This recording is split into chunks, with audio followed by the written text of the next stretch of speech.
And for those of you who are new to CPD, Conversations in Policy and Development, the good news is you haven't missed much. This is our second session in the series. We did the first a month ago. So CPD is an initiative that we've sort of, it's something that we kick-started with a month ago, and the intention was that there's a little too much of the I scratch your back, you scratch my back that happens in these close consulting and academic silos. And we wanted to break that. We said, let's talk about matters of public interest, issues that are interesting to people, and people who are the stakeholders in several of the discussions that we are having, and create a platform in Chennai where discussions like these can take place. That is the intention with which CPD has been initiated and launched. Today we have with us the honor of having Mr. Sanjeev Ahluwalia. All of you have received an email brief about what we're going to be discussing in today's conversation, and the title reads Governance Entry Points for Poverty Reduction. Any layperson, I think, and correct me if I'm wrong, would say poverty reduction is pretty much primus inter pares. It is first among equals when you look at a governance agenda, and today's discussion is going to be to try and see how government can effectively deliver on that agenda.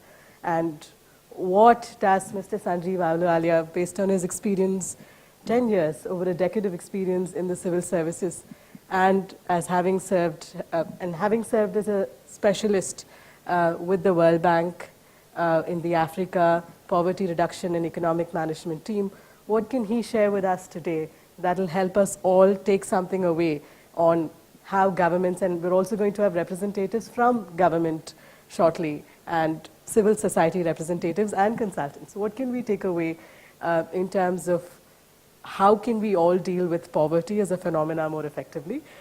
Today, the discussion is going to take a slightly different format from the last time. We have a very exciting presentation that's going to be made by Mr. Sanjeev, and we'll probably kickstart with that, followed by a quick interactive discussion where I'm hoping to probe him and get a few answers on some of the more controversial questions on state center politics. And then we'll open it up to the audience for question and answer and interaction. So all yours.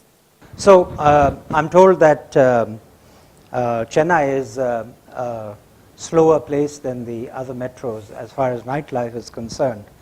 But I think it's really taking it to an extreme to ask people to sit around on a Friday evening talking about governance entry points for poverty. I mean, there's a limit to how much Desh Seva you're supposed to do. I'm particularly honored actually to be here in the presence of Dr. Narayan, Mr. Bide, who used to be at the NCAER, and all of my new friends, as I would call it. But more than anything else, to be here, hosted by an institution like the one that Vijay and Deepa have founded, which has grown so rapidly and which has grown so well. I was shocked to discover that in the short space of 4 years that they've been around, they've actually prepared, finished and circulated something like 74 reports, which is almost 2 reports a month. And I was just thinking, Dr. Bide, that possibly even NCAER doesn't bring out reports, at that rate. So this is really, I think, a tribute not only to the 2 persons I mentioned, but to the entire team and to the youth of India, and more particularly, I think, to the enabling environment that Chennai has created, so that a small startup like this can actually get established, get funding, and grow. It just shows, what capacity and what potential the city has. So that, as you can see, is really the topic. I do not style myself as a poverty expert. There are much better people than me who know more about poverty. I haven't done any fundamental research in poverty.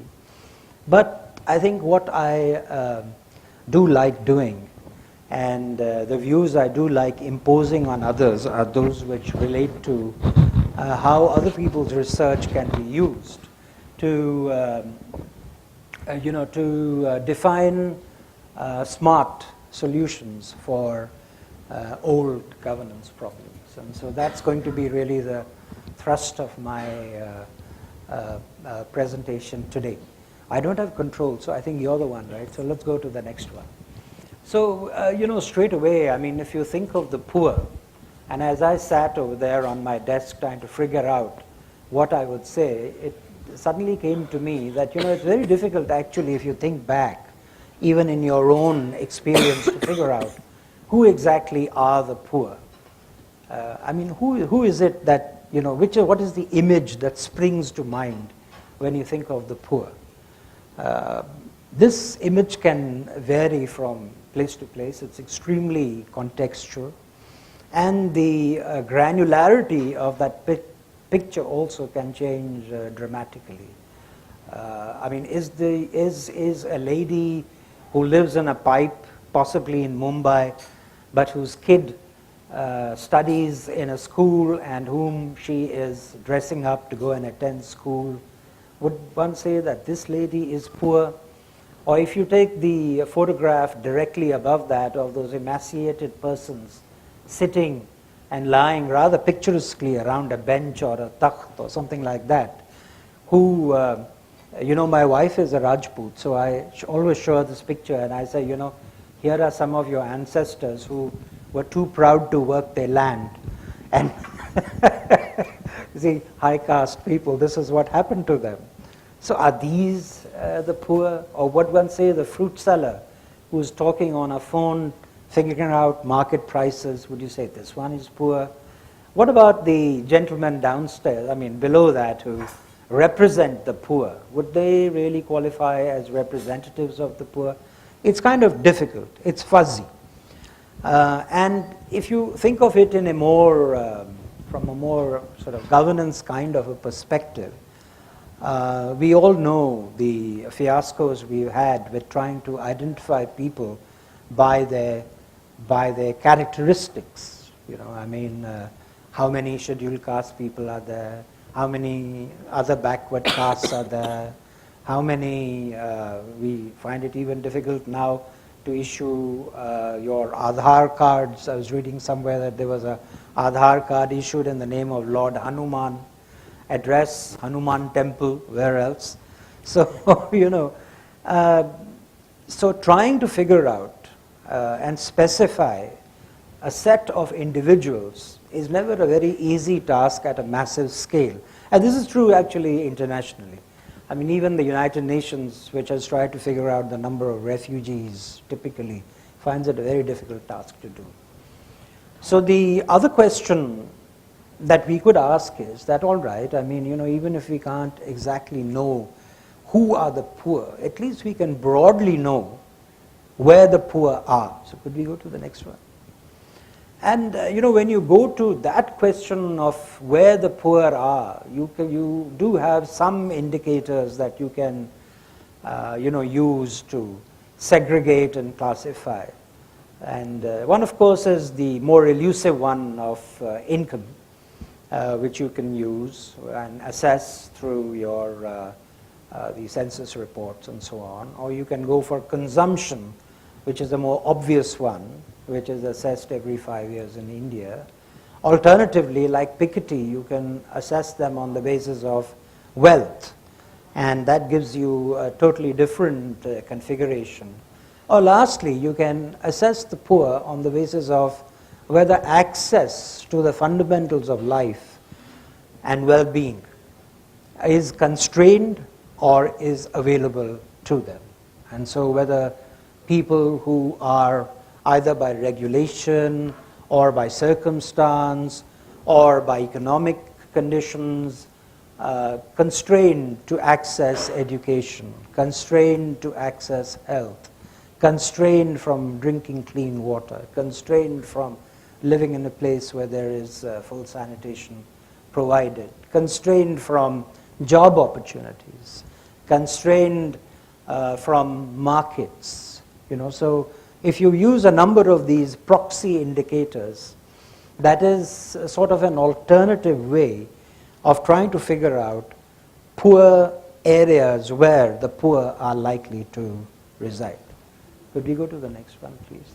So, there is this, private consultancy in Delhi called Indicus Analytics, and they've rather a frontline job that they are doing is that they've taken up 2 states, Bihar and Gujarat, and they've used some of these indicators from the public data, and they've tried to map poverty across Bihar and across Gujarat.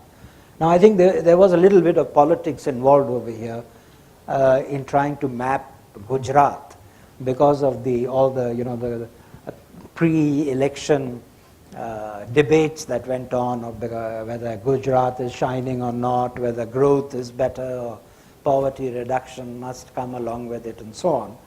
But in any case, in Bihar, what they find, somewhat unsurprisingly, is that poverty is very generally dispersed across the state.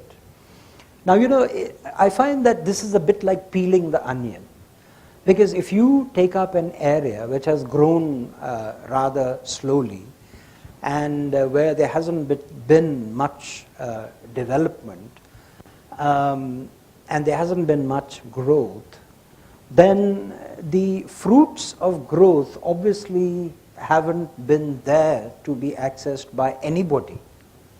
So poverty gets generally dispersed. Some would say this is what socialism looks like, that you equally distribute poverty. But I wouldn't go that far. I think Bihar is a very typical case. Let's go to the next one, which is Gujarat. That's a bad picture. But essentially what you find in Gujarat is that the poor have been thrust, and it's not that the poor have been thrust away, it's not like a migration, but that the poor populations in Gujarat reside mostly away from the littoral part of Gujarat, that's away from the sea, the water, and they mostly live in degraded lands, and many of them live in areas which have cultural traditions like tribals and so on, which constrain them from immediately adapting to labor market options. So, this is what is called small area estimation, and the bank started doing this about 3 or 4 years ago in India also. They have also mapped 3 other states. AP is one of them. They've done Odisha, and they've done another one that I forget.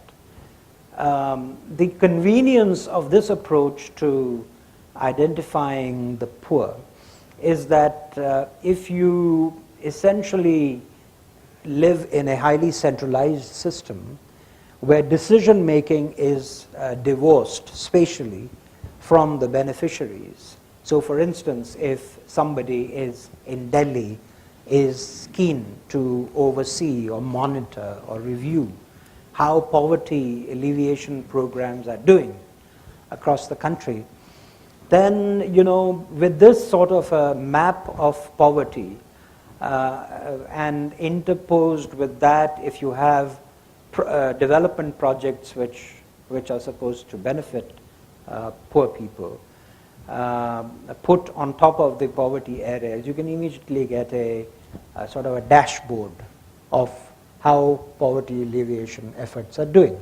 So it's a quick fix for reviewing a massive program. Now, whilst this is of course true if you're reviewing international poverty from Washington, which is how this started, and it's also true if you're reviewing Indian poverty from Delhi, but it's probably also true because we have such large states and huge populations. It's as true if you're reviewing poverty in Tamil Nadu from Chennai. So if this is the kind of system that we have, which is what we do, then I think these type of analytics are probably the order of the day. And one hopes that the team of Athena also would possibly take up this effort and extend it to Tamil Nadu and to all the other 3 southern states, so that one of which is already done, AP, so that we can have a similar effort going on in all the regions. However, I must say these are expensive operations, and they are time-consuming and data-intensive operations. And often we find in governance and in politics that things have to be delivered yesterday. Programs are inevitably late in being conceived and are hasty in being delivered. So looking at the exigencies of the way our system is, one needs to think of alternative and smarter ways of achieving the same thing. And I think one instrument that we have talked about since 1992, which is decentralization, but which we have not really implemented almost anywhere in India, can achieve possibly the same effect at lower cost and possibly with greater effectiveness. What we are simply saying is that if you're living in a village, and if the decision to allocate and poverty reduction funds is with you, it is far easier for you to find out who the poor are and what kind of programs they would need than it is for somebody sitting in Chennai or somebody sitting in Delhi to do that. The conundrum over there is, however, that the data tells us that the skew in the distribution of poverty, whilst it exists at the international level across countries, and we know in India that it certainly exists across states. In fact, the skew of inequality has actually grown. In 1970s, the rich states were twice as rich as the non-rich states.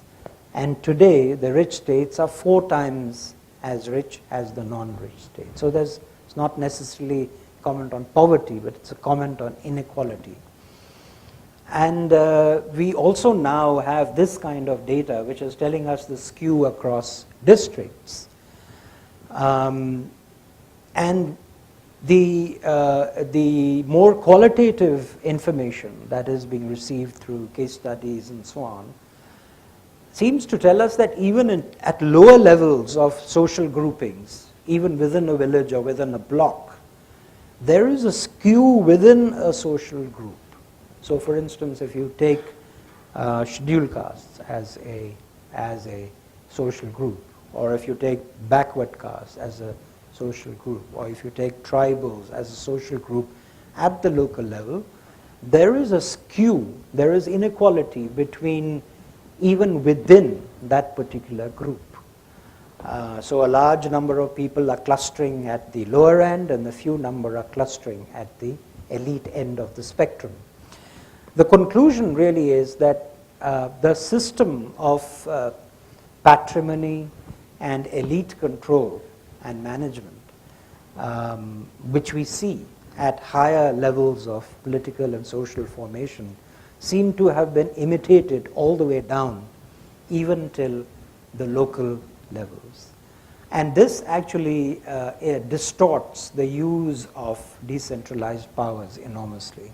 Because the assumption behind decentralization, the governance assumption behind decentralization, is really a very simple one, that direct democracy, that is democracy which is affected immediately between people you know personally, is always more effective and more efficient than the long route to accountability, which is via the parliamentary system, and then the appointment of a government, and the government being answerable to parliament and also to the judiciary and also to the CAG and CVC and so on. So that whole Republican representation type of system.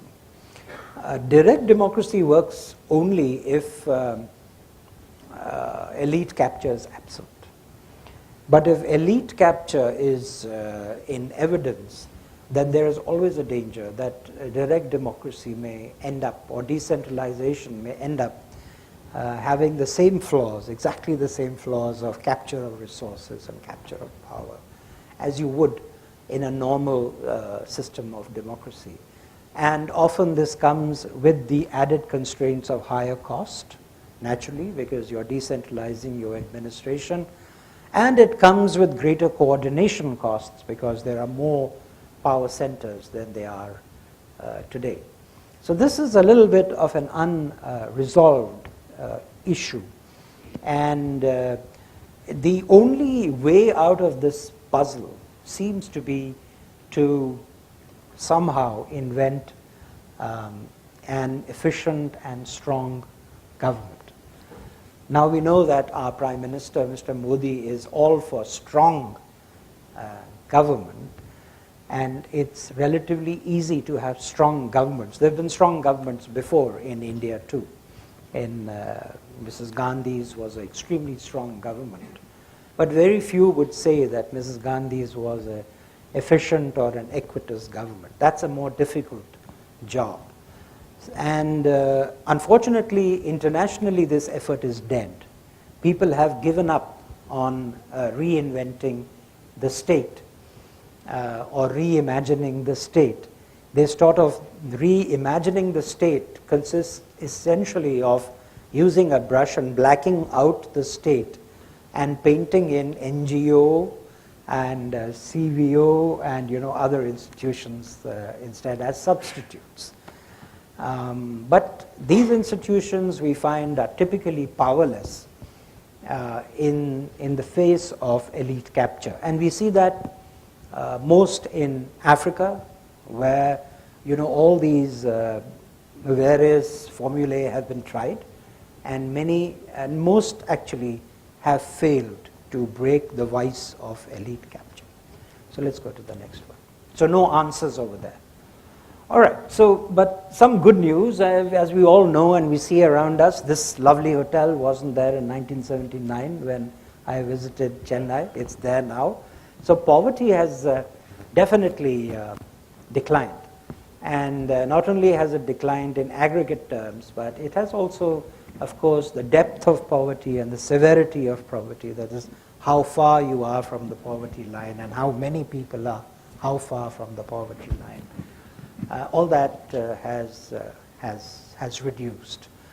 The dissatisfaction in India, I think, really is with respect to, in relative terms, that we find that other countries, and more typically some country that we are now literally rubbing shoulders with and sort of benchmarking ourselves against, our friends to the north in China.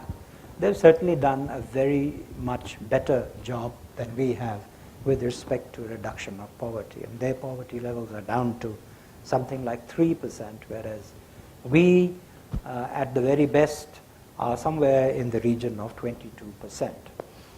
Now, we should not think of, poverty. You see, the mistake I think all of us make generally is to think of poverty as a characteristic, that there are poor people out there and then there are rich people out here. So we can count all these poor people, and if we can lift them above the poverty line, they're actually going to remain there. Now this is not only unnatural, it's not true. I mean, they're churning, like in the stock market, there's always a huge churn. And I got a number out of a recent study or a report that the World Bank had done, where they estimate that over the last decade, 31% of the poor moved out of poverty, but 21% of the non-poor slid back into poverty. So the concern is not just with moving people out, but the concern is also with looking at the vast numbers of the lower middle class, which are clustering just above these poverty limits and who are vulnerable to any kind of a shock, most usually a health shock, or a climate shock or some other shock like that, and they slip right back into poverty and the cycle begins again. So while the statistical game is being played out, it's somehow also important, I think, for us, at least at the state or sub-state level, to recognize that spillovers, some spillover of programs to those who are not strictly within that, silver bullet line of the poverty level, is not necessarily a negative outcome, because these are all actually vulnerable people and they all need to be supported. This comment of mine will not make me my World Bank friends will not be happy with me on this comment, because subsidies is a bad word in the World Bank. But we need not call these actually subsidies. We can call it another name. We're very good at that. And but the net effect is certainly that I think we need a more granular understanding and a better statistical understanding of who the poor and who the vulnerable are. And I was very pleased actually to see that Athena Infonomics is actually working in that direction. I mean, they are bringing data and evidence to opinions. So, they're presenting opinions backed by data. And that is a slightly unusual thing, at least right now in India. But it's a very welcome thing to do. And this is another area possibly that they could work more at. Another very unfortunate, in some ways, observation is that there is a high degree of overlap between caste and education levels and poverty, and also actually spatial location. So for instance, the data tells us that scheduled castes, tribals, backward castes, they tend to be poorer than other castes.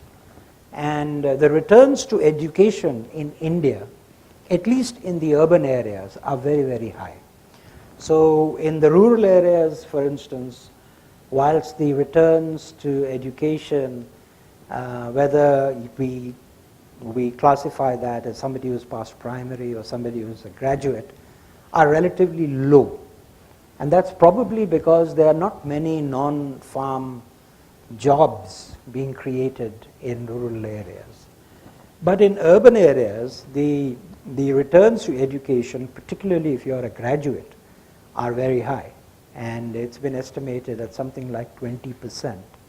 In essence, what that means that 20% of the reason why you are earning what you're earning is because you're a graduate. And if you're even a primary school pass person, as compared to a literate person, you will probably end up earning 8% more than the ones who's a complete illiterate. So sometimes when I see these significant returns to education, the immediate implication that comes to me is that what is it that India really needs? We have a huge skilling mission out there, which is growing bigger by the day. And all manner of people and interests are joining it. But to me, the challenge seems to be more of providing jobs, not of providing skills. Because if the returns to education are significant, that really means that many educated people are competing for a small number of jobs. Otherwise, if there was if there were more jobs, right, and if there would not be that many educated people competing for them, but there would still be at least some opportunity for others who may not have the degree that is written for the job, say an MA. Now you need, even in government and in other places, even office assistants need to have an MA, which is really, not a big necessity. So I personally think that looking at the returns to education, it would probably be more jobs that we need, and skills can follow. The other thing to remember about skills is that whilst it's true that skills have to be integrated right from primary school, like life skills, for instance, have to be inculcated straight from primary schools. But technical skills is really a 2 or 3 year, can be acquired over a 2 or 3 year period. Technical skilling is a highly expensive proposition. And if one doesn't know what are the type of jobs that are going to be available, it is very difficult to plan, what kind of technical skills you should acquire. You may end up acquiring skills that are no longer in demand. So for instance, a recent survey tells us that engineers earn less than people who are just graduates, probably because there are just too many engineers being produced relative to the number of jobs there are for engineers. So I think that my gut feel tells me that if only we would have a jobs mission, the skills can definitely follow over a 3-year period, whereas even to create simple job takes at least 5 years. So jobs before skills sounds like a good poverty reduction program. Skilling alone will spend a lot of public money, but at the end of it, you will find many people not having a job. As you see in Punjab, for instance, there are a lot of educated and skilled people out there, but no jobs, and a lot of drugs. So there are downsides to this skilling proposition. Let's go to the next one. One intervention that seems to be very good, which the data bears out, is that these non-farm jobs, non-agricultural jobs, seem to be key to poverty reduction. It sort of fits in also with the demographics of the Indian population growth, which is really that the urban areas are growing both in economic power as well as in population faster than the rural areas.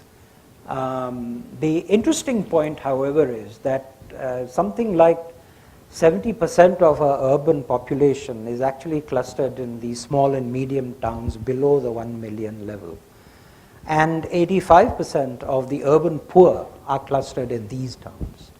So if you were thinking of value for money investments for poor, then you would put your public finances into the small and medium towns rather than spend it on the larger million-plus towns, where in any case, land rates have already risen, it's very expensive to start new businesses, and even rentals are extremely high. There's a flood of immigrants already over there, so wage rates may also be high. So all in all, they're not very attractive places to start business.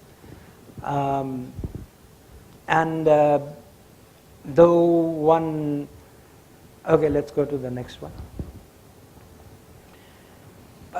One point I would like to make, however, that this sort of urban-rural, Bharat versus India, is such an ingrained image in our heads.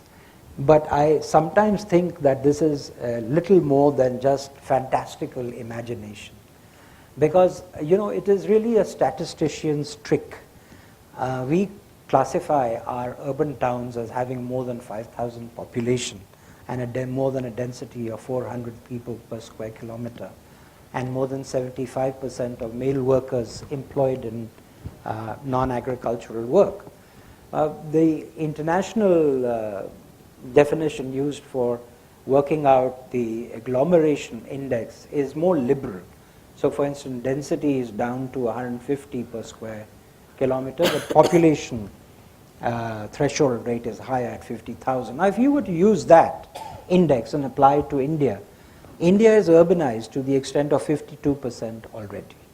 I mean, India has these 2,000 plus what are called census towns, which as per the census fit the requirements of an urban area, but which have not been classified simply as an urban area. They're still classified as villages, and some 43 or 42 are in Tamil Nadu. So these, and our planning, of course now we've stopped planning, but we used to plan, and all this planning and allocation of money was based on this sort of distinction between rural and urban areas, which can change so dramatically that from 31% urbanization, you can go to 52% urbanization just by the flick of a pen. And the world average of urbanization is also near 52. And our urban development ministry tells us that India will not be urbanized to the extent of 50% till 2039. So, you know, I mean, look at how, it's how artificial is the basis for allocation of money. The only point I want to make here is that I don't think we should allocate money on the basis of these imaginings. I think we need a better filter to allocate money, and possibly particularly for poverty reduction. And for that reason, I think that all public investment, at least the public investment that is ostensibly for poverty reduction, should be done after passing it through a poverty filter, so that, you know, we can rank different options in terms of their poverty reduction potential, and then choose the one which is, of course, always the choice will be the one that is politically acceptable, but at least give to the politician the choice of, you know, going down the ranking list and choosing whichever one he or she wants to, knowing full well that it is not the best option. If this was to remain only secret and private knowledge, it would not serve the purpose. The purpose of doing this exercise, of course, is like Mr. CAG, Mr. Rai, to put it out in the public domain, so that the rest of India can also know, or the rest of the state can also know, you know, that this is how the investment planning has been done. Because then questions are bound in a democracy. That's the advantage of a democracy, that questions can then begin to be asked as to why things were done in the way that they were done. Now, I don't particularly hold a brief for Mr. Rai or for anyone else, but he does seem to have created a second Tehelka in India, and some good possibly may come of it. So I think that many of these interventions that we think of, we need to link with the very important aspect of access to information. These things should be in the public domain, and political choices should also be in the public domain. And you know, many of the times these political choices may not be necessarily the bad choice. There may be very good strategic reasons. There may be, there may be good security reasons why a particular choice was much better than a purely technically ranked poverty filter type of choice. But then let all that come out, you know, like a spoken order.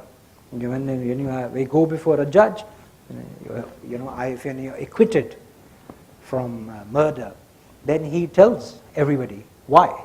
Or if you're not, then also the reasoning is laid out very clearly. So also, I believe tomorrow is a significant day for Tamil Nadu, so we are looking forward to reading that particular order and how much of a spoken order it is. Let's go to the next one. Right, so now India is unfortunate in that we have something like 1/3 of the total number of poor in the world, and I suspect we actually have more than that, because our criteria for the poor are, identifying the poor is not very good. And there seems to be an international consensus. These sustainable MDGs are now being debated today or tomorrow or day after. But the consensus seemed to be, and it's a very hard line they've drawn, that they must end poverty, end poverty. Poverty is defined by $1.25 per capita per day by 2030. Now, ending poverty is almost like ending life, because poverty is a relative thing. But you know, even to bring it down to a level of 3%, as you can see, it's a huge adjustment that is demanded of India, and life becomes always more difficult towards the last mile. So to go from 21.9 that we are today to 3 is a stiff target over the next 15 years, but of course it definitely can be done. I think to achieve that target, clearly, whilst it's clear that, you know, growth, of course, is going to be kick-started by the private sector, as we all know. But can also see from all this data, particularly from Gujarat, that it's not enough to just rely on growth for poverty reduction. I mean, yes, growth provides, it lifts all the boats, and it provides opportunities and choices. But there are certain types of poverty that are persistent in their nature, and those have to be addressed more directly. So we have to be cautious about how we use our public finances and for what. So I think that if we are to look at this whole business about urban renewal, large-scale urban renewal, leading the attack on poverty reduction, there are some 5,000 odd towns, and they're in a terrible, terrible condition. We have to filter where public finance would need to go. So I think that since most of the poor are in the small and medium towns, it's kind of a no-brainer to say that these are the towns into which public finance should be directed. And also these are the towns where private investments are going to be iffy, because they're not going to be sustainable, they're hard to reach, they're away from urban conglomerations. And so for all those reasons, our private sector is unlikely to be interested in them. PPP options are more likely in the towns which are just below the 1 million population range, where there is commercial viability options available. And above 1 million people, there's really no reason why these municipalities should not be self-financing. And we have been very, what shall one say, one has been very, in India we've been very conservative about the use of commercial finance for municipalities. But I think real estate is one issue that all Indians are putting their future in, because it seems to, the only business that gives the highest returns in India seems to be real estate development.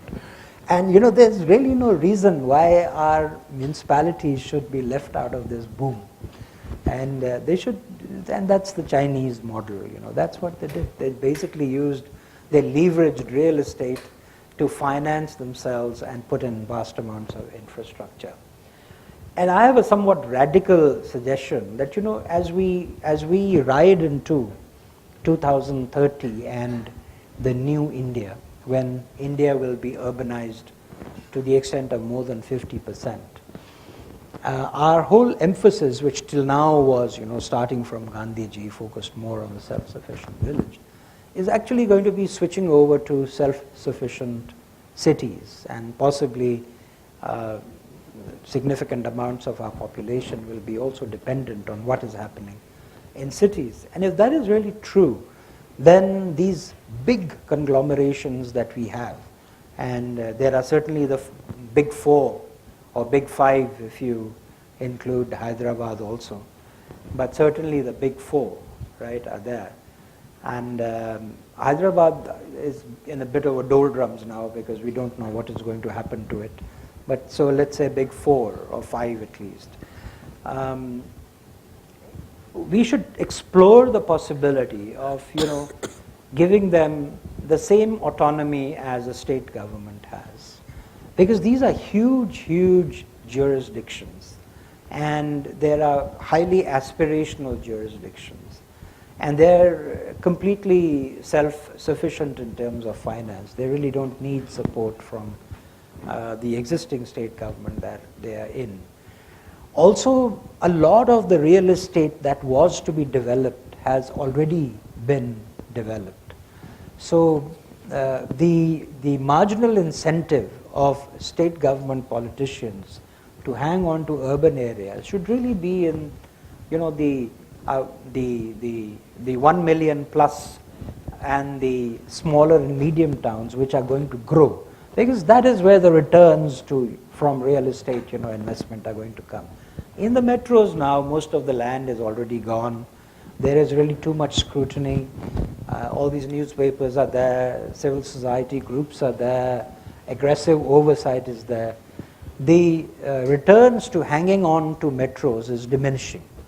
So I would say that, you know, this is a proposition that needs to be explored in more detail and statistically and presented to politicians, that it is in their interest to let these hotspots of trouble go and let them be managed by their own mayor, elected mayor, and let them be managed by their own civil service, which is an urban civil service. And I'm sure that with that kind of autonomy, these city-states would do far, far better than they are doing today and would become engines of growth. Let's go to the next one. But as I said, you know, there are some issues that still remain, even if India goes into a period of high growth. We know, for instance, from the literature that these non-farm casual jobs, they mostly benefit young migrant men. And, you know, India being basically an inclusive society and a very soft state, I don't think we can afford to leave anybody behind. It's very difficult in India for a politician to leave an entire community behind. It's also very difficult in India for politicians to, you know, take away privileges. So I think two mantras for poverty reduction have to be, two constraints really, is one, leave no one behind. Whatever the package is, leave no one behind. And the other is, you know, whatever re-engineering we do, hold entities and institutions harmless. It is a drain on resources to, you know, for example, to carry along surplus labor which you don't need. But I think in the Indian context, it is better to reform our PSUs, for example, and make labor surplus and continue to accommodate them in some way or the other, rather than to not touch that mess at all. So it is a little bit wasteful, and once again not the most efficient solution, so it's a third or a fourth best option. But these are two constraints that we need to be constantly alive to. And of course, tribals are well known, and we have the cases in Odisha where there was a rejection of, you know, large projects because people don't feel the need to change from the kind of social environment that they are placed in. And again, the fact that the marginalized, essentially the scheduled castes, face huge social barriers to integration, apart from the fact that because of these social factors, even access to education and the skills gap, you know, continues. Now, you may not witness this in Tamil Nadu, but I can tell you, for example, even in a place like Delhi, which is our capital, there are private schools there who are required by the Delhi administration to include some children from the weaker communities or weaker classes over there. And the experience of most of these kids in such schools, believe it or not, is rather unhappy. And the reason for that is very simple. So, you know, I mean, I was once talking to a teacher, and this teacher said that, you know, our problem is that our parents in the PTA, they say that please keep these poor kids in one separate corner. I don't want my child to mix with them because they smell. But it's true. I mean, poverty does smell, you know, it's inevitable. I mean, if you don't have water flowing in your tap in the morning at 5:30 and you don't take a bath, it's inevitable that you would smell. It's a reality. So I wonder whether these ameliorative, you know, things that we do, where we try and force feed people from poverty into riches, whether they are useful or whether they are socially disruptive. Far better, according to me, to, you know, not isolate poor children from their environment, but offer to them all the minimum necessary facilities and instruments in their own environment which are needed for a good education. So if there are rich schools which you can get in only by paying vast amounts of money, well, good luck to those people who are rich. Let them go there, you know, or alternatively offer scholarships to these kids so that at least they can behave as if they are as rich as anybody else. But our system of, putting physical regulation, by numbers regulation, you must admit 20% from this, which is what the LG recently did. These are, I think, options that we should probably preclude, because they may be a self-goal rather than anything productive that needs to be done. Other group, of course, that gets left behind very regularly, though you wouldn't believe it looking at this room, is women. And I didn't write it there because I belong to that category, but the aged and the unemployable, because they are too outdated. They get left behind by the growth story, because they really have no means of sharing with the goodies on offer.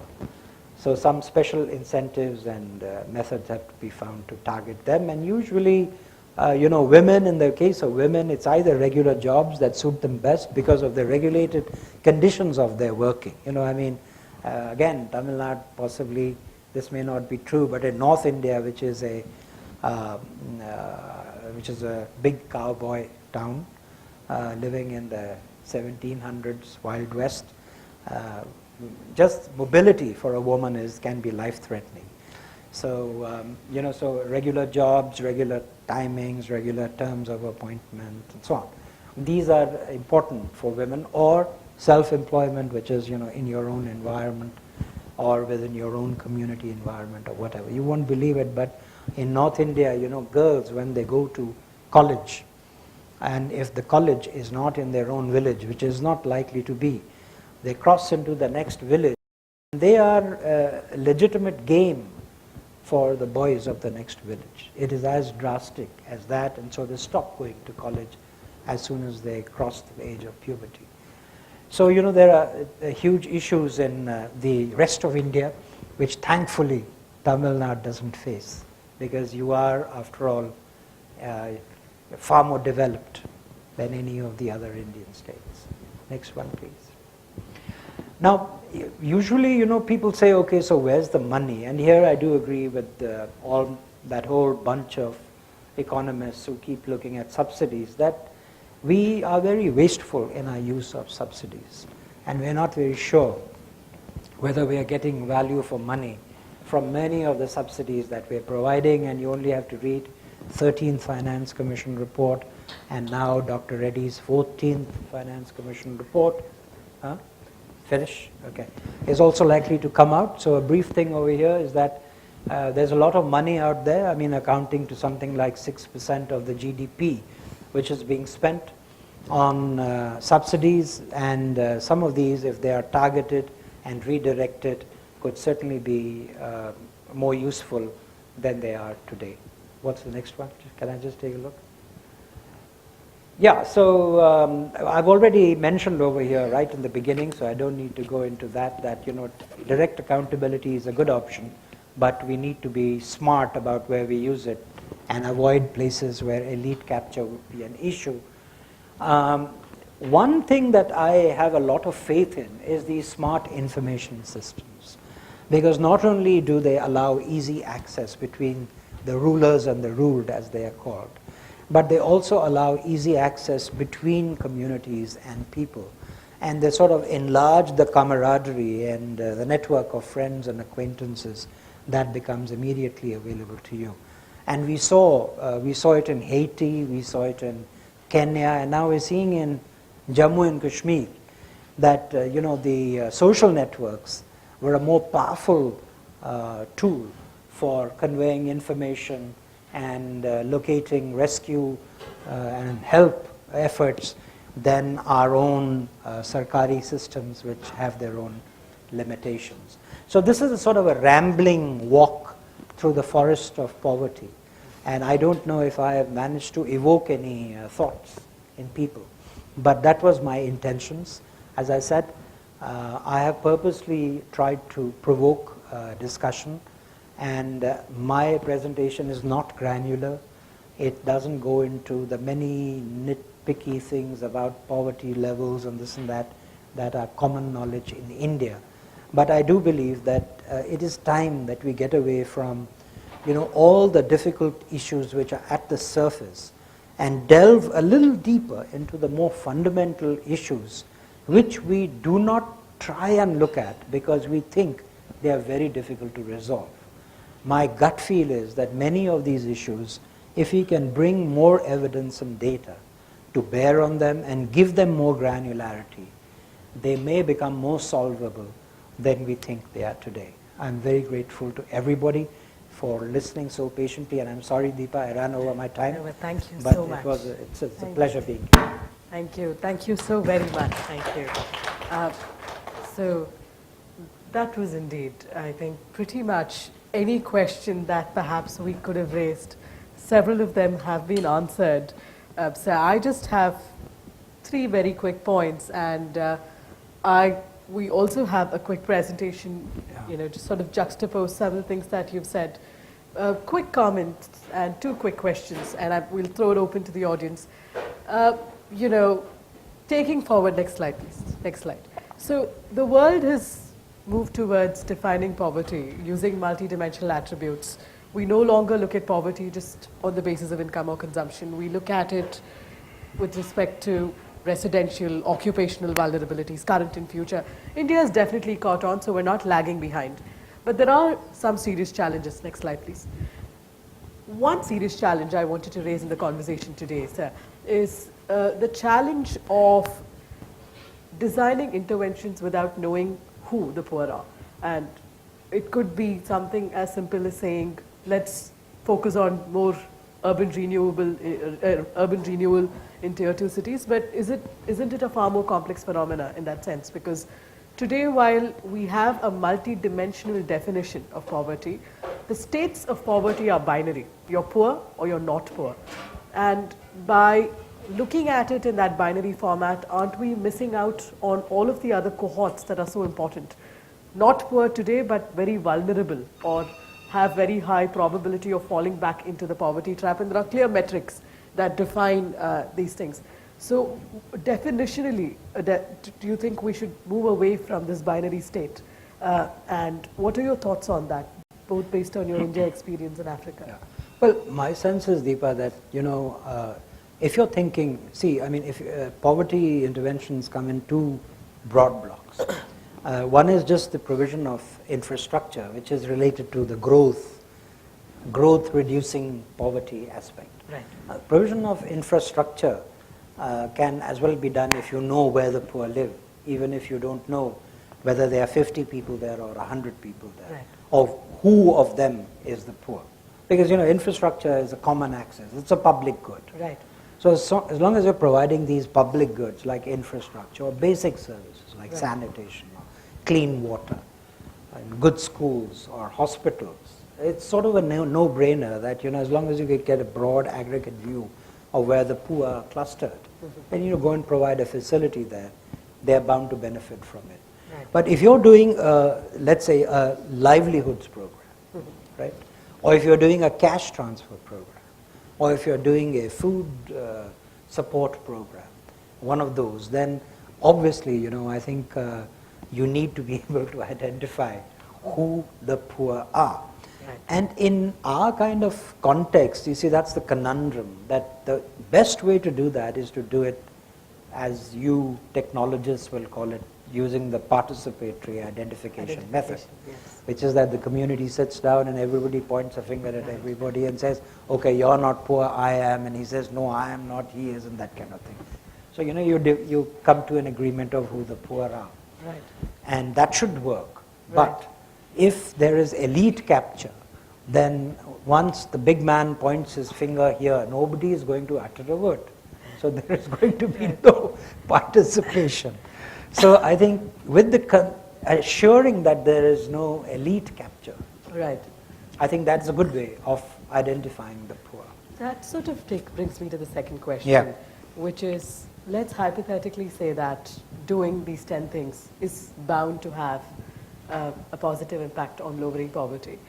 Even to understand to what extent poverty has been lowered, don't we need some benchmarks to begin with? And particularly given that state and central governments have been spending so much money and our BPL lists only keep going longer.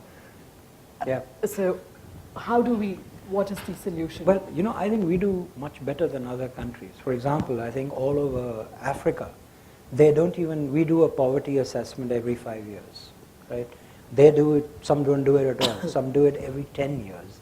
And this is what I meant by smart information ICTs. systems. Right. That both the costs of these house surveys and the accuracy and reliability and the timeliness of delivery of the surveys can be vastly improved if we use the smart handheld computer to conduct these surveys, Right. with instant collation of the data back home, the net or the wireless or whatever. Right. So I think the application of IT has reduced the cost, and it has also increased the frequency with which you can get information on how your programs are doing. And that is a more reliable, and like I said, unfortunately, what ICT has done, the downside of ICT is that it centralizes everything. It takes away the unique power of the local guy, because before the local guy gets to know it, the information has already reached Delhi. So that's the downside. But having said that, I think that there is a very productive use for measuring poverty to which they can do. Oh, fine. Great.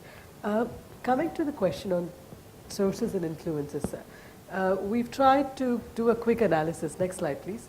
We've tried to understand, next slide, what we call the state effect to begin with. What can state governments do to reduce poverty? We took 3 state government contexts, and these states were chosen on purpose. We took Tamil Nadu, Kerala, and Punjab. Punjab are primarily agrarian, it's agriculture driven. Tamil Nadu is renowned for its large industrial base, and Kerala for its services oriented economy.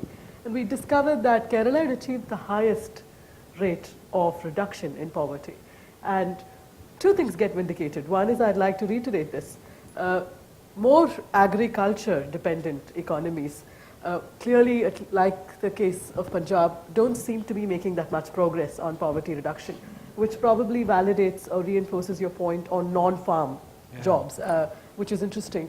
But having said that, there is something Kerala is doing that Tamil Nadu is not. Do you think there are lessons there? Well, if you want to export poverty to the Middle East, then that is an option. Right. But I believe that the people of Tamil Nadu like their state, and they don't want to leave it. They're quite happy living. With health and education. All these 3 have very, very special reasons for this number. Would you like to comment on that, sir? Because one of the theories that get espoused all the time is that in addition to creating jobs, health and education, a combination of the 3 seem to work well. Yes. These 3 are totally atypical, all 3. So you will not get any total picture. For example, Kerala last year was 45,000 crores of net remittance. Just last 1 year alone, 45,000 crores on a population of 1.8 crores. Is a kind of free money that comes in. So naturally, there's very little poverty. This was 35,000 crores 1 year ago, because the dollar was 48 and the dollar became 60, and they got more money. People borrowed money to send it back last year. Right. But Okay. What worries me in this figure is what is happening after 1999 and 2004-05. I mean, that inflection is what I'm concerned about, which I can't explain. The drop is very easy to look at. Okay, Punjab also the same thing. Every Punjab youth, if he's not on drugs, wants to go to Canada, wants to go to New Zealand, wants to go to okay? Again, remittance, huge remittance economy. Tamil Nadu is, again, a totally different story, but for different reasons, totally different. right. So I think these are this slight increase after 2004-05, is it attributable to the the way we have measured poverty? Because before 2005 it was the calorific criteria which we were using. So we've taken the standardized data set that the Rangarajan committee report brings out, and we chose that data set particularly because that's the only data set that gives us consistent information from 19. Is this inflection available all India? Yes, it is. It's available for all the states. So I could have that. And sometime what has happened, that government of India is giving money, okay. So now the poverty BPL survey when we do, sometime the marks are already fixed. You know, that okay, if somebody is attaining 90, you know, you have to achieve this much of percentage of poor. You know, if you decline too much, then the government of India grants will go down. So you already determine what your poor should be, and then you conduct the survey, so that it has to be 19, 20, whatever is the point coming, you stop at 27. If you increase too much, then there will be political criticism that the poverty is increasing. But if you decline too much, then there won't be grant coming. So I mean, these are other factors which are also responsible, which affect the purity of data. Just Right. So the other thing that we quickly analyzed, and it'll be really interesting to get your comments on it. I'd like to hear from you first, sir, which is the effect of political structures and how does democracy, for example, impact. And we looked at it both at the regional level and we looked at a country context. So we discovered at the regional level, clearly regions that are more prone to be democratic showed a clearly positive impact on HDI, the Human Development Index. It's obvious South Asia and East Asia and Pacific seem to be doing much better in sub-Saharan Africa and Arab states. But China is, for example, is simply an exception. So that's precisely the point. When you actually look at the country context and you break away from the regional context, the evidence is at best mixed. Given that the impact of democratic setups on poverty reduction isn't necessarily, or human development isn't necessarily very clear. And I'm going to juxtapose that on the next analysis, which is the income effect on poverty.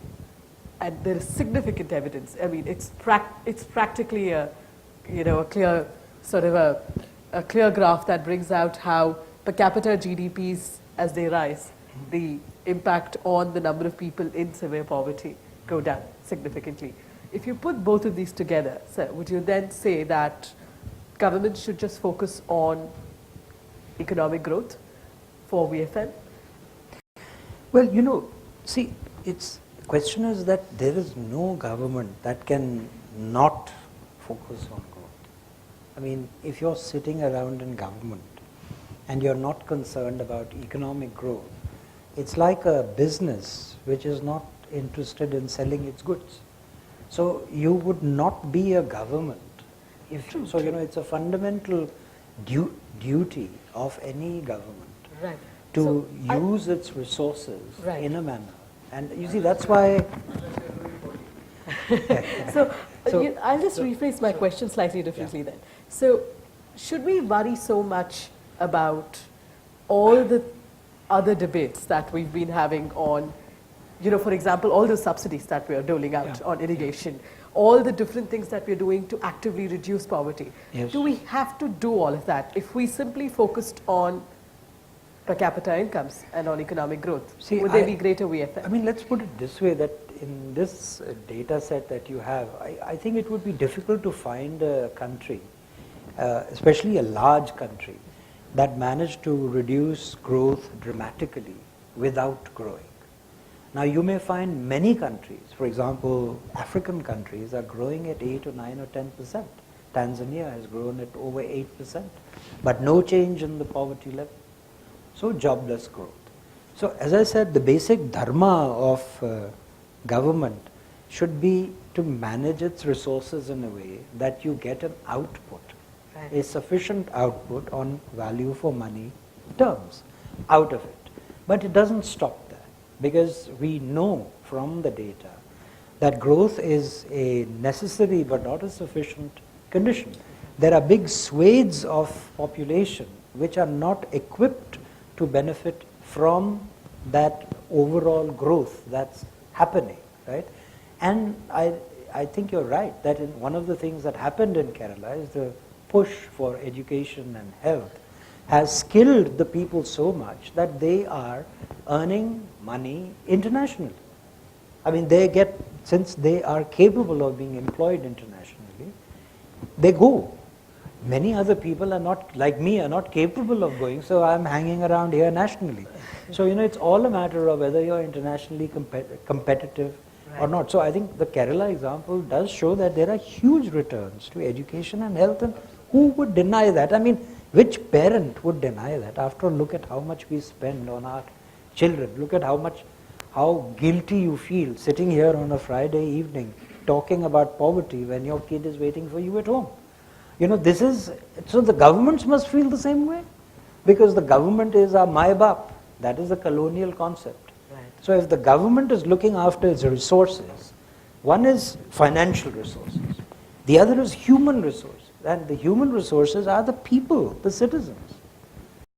So I don't think that, these are contradictory, or I never understood that big debate between the two giants on both sides, and maybe it was a proxy debate with somebody else. But essentially, I think at least an administrator would find it a futile debate, because what do you do with your money once you've got it? Once you're growing and you're getting your money, you're levying your taxes, and money is flowing in, what do you want to do with it? Obviously, you will not feel happy continuing to spend it on highways on which nobody is traveling, and trains on which nobody can afford to travel. Even the metro is making a loss in Delhi. And you would rather spend it on bringing the skill level and the competitiveness of the lowest strata of society upwards. Right. That's what the commonsensical view is. Right. So that's where I tend to, flow. But then, as I told you, once a Babu, always a Babu. No, The that's quite academic insightful. debate completely escapes us. Right. More at an operational level, sir. Yeah. And this is again a question that we've in fact discussed with several of the senior officers here in the state as well. Where operationally, and we also have evidence for this. Next slide, please. Next slide.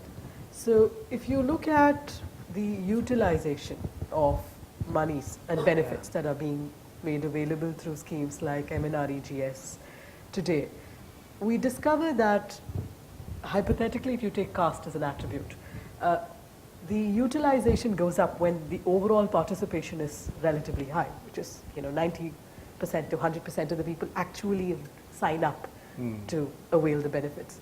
But we discover, and this is an open statistic, that in most cases it's less than 25%. And often the number of people wanting to participate, or the percentage, is lower in the poorer states versus the rich ones. Yes. Having said that, Tamil Nadu did very well. I'm sorry? Tamil Nadu did very well on this. And You used your funds and got more from other places, like Bihar and UP and others. right. Anyway. So, Huh? Yeah, yeah, so there are two questions here actually. yeah. The first is, clearly it's going to take us a while to push the needle from a 25% to a 90%, which is when this theory of self-selection really starts yielding results. Clearly, in case we're incapable of doing that, what is the best way to ensure that the benefits are actually accrued? Obviously targeting, micro-granular targeting is impossible and very expensive. What alternative mechanisms of beneficiary identification and targeting have worked well? Africa, India. Well, look, I think when you look at that analysis, you have to keep in mind that I suspect that in many cases, elite control and patrimony are also responsible for the selective failure of these employment schemes. Right. For the simple reason that they upset the labor markets. So if these schemes succeed, and if they're going to raise the labor market rate as a big landowner, it would be in my interest to ensure that the scheme fails and very few people sign up for it. That is one thing. The other is that I am a little less worried about leakages, as I mentioned earlier, than a very fundamentalist type of accountant would be. For the simple reason that I think that our identification criteria are pretty, and I think this was borne out by what was just said over here, that the identification criteria are porous. So we should be able to absorb an overhang of waste in everything that we do, because whether it's the hold harmless approach or whether it's a no one left behind approach, or whether it is the inclusion of people who should not be included, I think we have to factor in fact for the scheme to succeed. And in this context, if patrimony and elite control is actually working, they will not allow a person who is they consider socially inferior to get an income level which they themselves are not able to access. And I showed you that first photograph of the proud Rajputs sitting just skin and bones. And this is actually true, that because of the long gestation of the reservations policy and aggressive education and social reform, the overlay of caste and poverty now has shifted. I mean, there's this wonderful story from Rajasthan where you have these two villages, one high caste village very next to each other and the other of Dalits. And 30 years ago, the Dalit village was a dust bowl, and the richer village had, as Rajasthan villages tend to be, very nicely painted and done up and all that. Today, the whole thing has changed. The upper caste village is the dust bowl. These guys have gone into exports because they're handicraft people, and their village is completely electrified. It's buzzing with motorcycles and cars and shops. And the richer people from there come to shop here. So, this is the powerful impact that liberalization, the export growth, a growing economy can have, that it changes caste equations very, very radically, without there being necessarily a political upheaval. I mean, this is purely an economic phenomenon. Right. But this is just one example. In large swathes of badlands of UP and Bihar, elitism is so strong that they will physically not allow the status quo to be changed. And this is true. So in those situations of extreme patrimony, my gut feel is that we have no option except to strengthen our state mechanism, because it's not a fashionable thing these days, because we are all cynical about the state, and we don't think that the state is it's not even a necessary evil, it's just not necessary. That's what people have come to believe. But in situations where there is no rule of law at all, you're very close to a conflict situation. And in those situations, which are conflict situations, like in Afghanistan